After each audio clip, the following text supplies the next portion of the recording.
Assalamualaikum warahmatullahi wabarakatuh. Nama saya Febrian Milete Ibrahim Hanifa dengan NIM 121303049 dari mahasiswa Hukum Tata Negara Siasia semester 2 kelas A. Baik, di sini saya akan melakukan review materi dari pertemuan 1 sampai 7 pada mata kuliah Ilmu Negara dengan dosen pengampu Bapak Lutfi Fahru Rizal guna memenuhi tugas UTS. Baik, langsung saja pada materi pertama, yaitu dengan judul ekspektasi mengenai ilmu negara. Ekspektasi pribadi saya sendiri yaitu dengan memahami ilmu negara, saya diharapkan dapat menunjang saya selaku mahasiswa hukum tata negara dan juga dapat menunjang saya selama perkuliahan ini guna mencapai hasil yang memuaskan. Baik, untuk yang kedua yaitu ada konsep ilmu negara. Konsep ilmu negara ada berbagai macam pembahasannya. Sebagai pembukaan yaitu konsep tentang ilmu negara, ada pendapat dari George Jelenic yang terbagi ke dalam dua hal menurutnya. Yang pertama adalah Allgemeine Staatsrecht, yaitu fokus mengenai negara secara umum. Yang kedua ada Besondere Staatsrecht yang artinya pembahasan negara secara khusus. Baik, untuk berikutnya yaitu ada pembahasan mengenai dalam konsep ilmu negara itu pendapat tentang ilmu negaranya itu sendiri menurut para ahli. Salah satunya adalah pendapat dari Kelsen yang mengemukakan bahwa ilmu negara itu sekedar aspek hukumnya. Jadi tidak perlu membahas mengenai sejarahnya, historial, hakikatnya, dan sebagainya. Yang kedua, asal mula ilmu negara.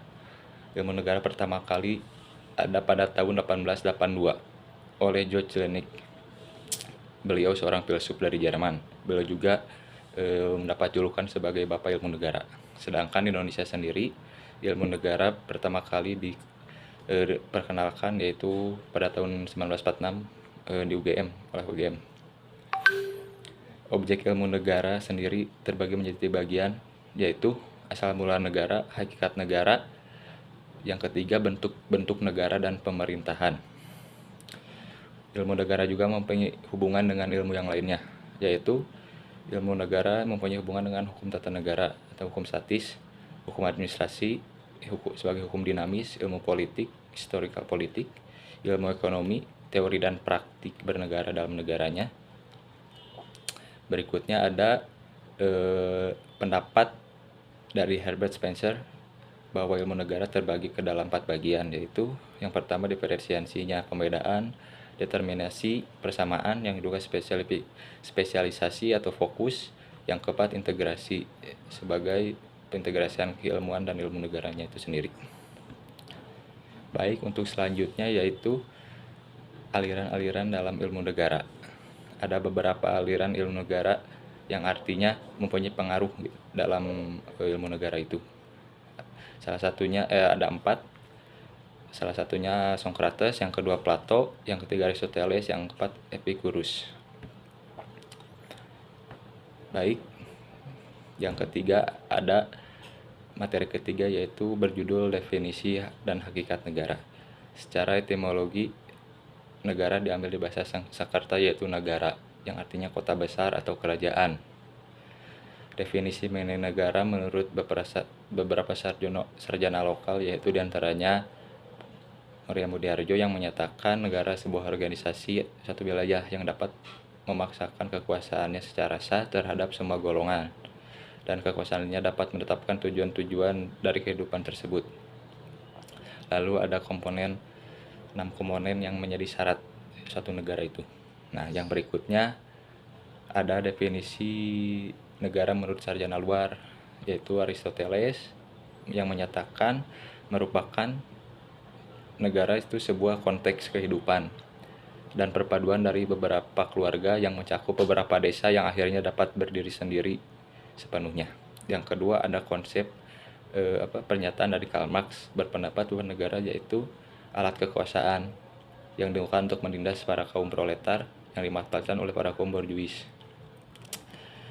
Berikutnya yaitu unsur-unsur komponen pada negara. Pada judul keempat ini yaitu berjudul unsur-unsur komponen pada negara. Ada beberapa komponen pada negara yang bisa berdiri, yaitu wilayah.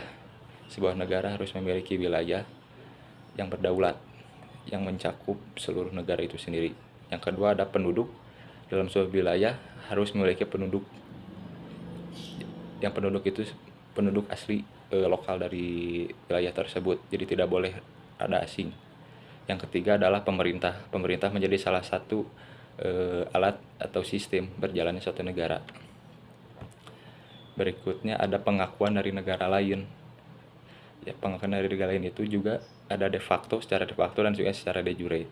Kalau secara de facto yang artinya berdasarkan fakta dan kenyataan. Jadi bersifatnya sementara. Kalau de jure itu secara politik dan legalitas hukumnya gitu tertulis dan diakui berdasarkan hukum internasional. Berikutnya yang kelima ada hubungan internasional. Jika negara sudah berdiri secara sah gitu, maka negara tersebut akan melakukan hubungan diplomasi dengan negara-negara lainnya. Baik, pada pertemuan kelima yaitu dengan judul teori ilmu negara. Teori negara formal. Satu, dalam teori ini menyatakan bahwa sebuah negara itu berdasarkan fakta atau kenyataan, bersifat normatif yuridis, memiliki unsur desolen dan desein. Berikutnya ada teori negara kapitalis klasik, dipelopori oleh Adam Smith, yang menyatakan bahwa negara itu merupakan rakyat kecil, hanya bertugas sebagai pelayan masyarakat dan fasilitas terhadap kepentingan warganya. Yang kedua ada teori negara Marxis klasik. Negara Marxis klasik yaitu berteori negara hadir sebagai alat kekuasaan para kaum borjuis untuk menindas kaum proletar atau kaum yang lemah. Yang berikutnya ada teori negara dari Bonaparte, dicetuskan oleh Louis Bonaparte. Teori ini mengungkapkan yang tidak jauh berbeda dengan teori dari Karl Marx, dengan yaitu terwujudnya sistem kapitalisme akan memunculkan pertentangan antara kaum borjuis dan kaum proletar, karena bagi kaum proletar sistem kapitalisme ini lebih menguntungkan kaum borjuis dan cenderung menindas kaum proletar. Jadi antara teori Bonaparte dan Karl Marx ini memiliki kesamaan ya, yang intinya bahwa negara itu hanya sebagai alat untuk menindas para kaum yang lemah. Pada pertemuan ke-6 yaitu materi ke-6 yang berjudul teori ilmu negara yang kedua, bagian kedua. Baik, teori yang pertama adalah teori negara pluralis. Negara pluralis itu yaitu negara sebagai alat yang netral dari aktor sosial politik yang berkuasa. Jadi satu negara itu sendiri menekankan sebuah keberagaman. Contohnya di Indonesia sendiri yang dicetuskan oleh Bapak Presiden keempat Gus Dur ya.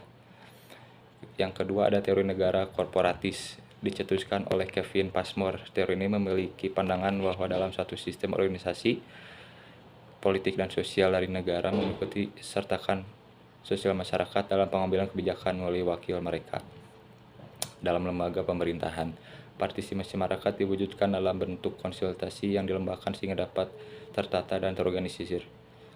Yang berikutnya ada teori negara strukturalis. Dalam teori ini memperkenalkan bahwa negara memiliki kemandirian relatif yang disebut otonom relatif negara. Baik, yang terakhir ada teori negara organis. Dalam teori ini memiliki pandangan bahwa negara memiliki kemandirian yang sangat besar dalam proses mengambil suatu kebijakan. Kebijakan yang diambil ini didapatkan negara cara yang tidak demokratis.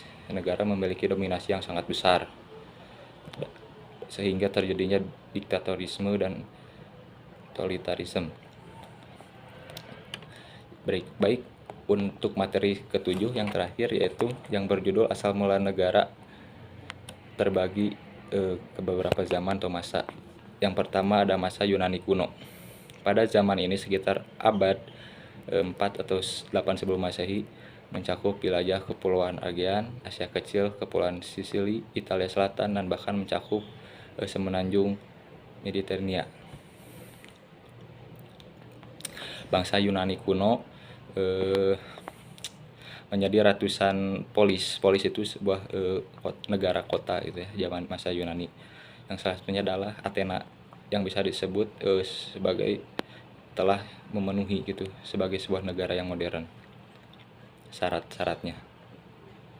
Baik, yang keberikutnya ada masa Romawi kuno. Pada masa Romawi kuno ini sebagai bagian dari bangsa Yunani pecahan dari bangsa Yunani gitu ya, dan jatuh pada genggaman Kekaisaran Romawi akhirnya, sehingga dalam perkembangan Romawi kuno unsur kebudayaan Yunani itu masih sangat kental. Berikutnya ada masa yang disebut abad pertengahan. Pada abad ini juga dibagi menjadi dua, yaitu ada pasca Renaissance dan juga pra-Renaissance dan juga pasca Renaissance. Masa ini juga dikenal sebagai masa kegelapan karena masyarakat di ini terbelenggu oleh feodal gitu ya, para bangsawan, kaum bangsawan dan kerajaan, juga otoritas para gerejawan, kaum gereja, kebenaran hanya dimiliki oleh gereja, jadi ilmu pengetahuan itu tidak bisa berkembang. Ada juga banyak beberapa tokoh juga pada pasca Renaissance dan juga pra Renaissance ini. Ya salah satunya Thomas Aquinas dalam tokoh-tokoh revolusinya. Dan juga pasca Renaissance itu ada Hugo Grotius, Thomas Hobbes dan yang lainnya. Berikutnya yang terakhir ada masa Aufklärung atau rasionalisme. Ada beberapa tokohnya, yaitu diantaranya pertama John Locke yang berpandangan bahwa asal mula negara itu karena adanya perjanjian pemerintah atau warga negara. Yang kedua ada dari pendapat Montesquieu, berpendapat bahwa asal mula negara itu karena faktor kekuasaan yang pernah terjadi kesewenang-wenangan sehingga perlu dipisahkan. Montesquieu sendiri mencetuskan sebagai penggagas pencetus teori trias politika, yaitu ya pemisahan dan pembagian kekuasaan menjadi 3 unsur, legislatif, yudikatif, dan eksekutif, yang juga sekarang dipakai di Indonesia ini. Berikutnya ada yang ketiga itu dari pendapat Jean-Jacques Rousseau, yaitu menyatakan asal mula negara terbentuk karena kontrak sosial yang terjadi di dalam masyarakatnya. Yang keempat, ada pendapat dari Immanuel Kant yang menyatakan awal mula negara terjadi karena sebuah keinginan untuk mendirikan sebuah negara hukum. Baik, mungkin itu saja review materi saya dari pertemuan pertama dengan sampai pertemuan ke-7. Semoga review materi kali ini dapat memenuhi tugas UTS saya. Mohon maaf bila masih ada kekeliruan atau kesalahan kata, mohon dimaklumi. Terima kasih. Wassalamualaikum warahmatullahi wabarakatuh.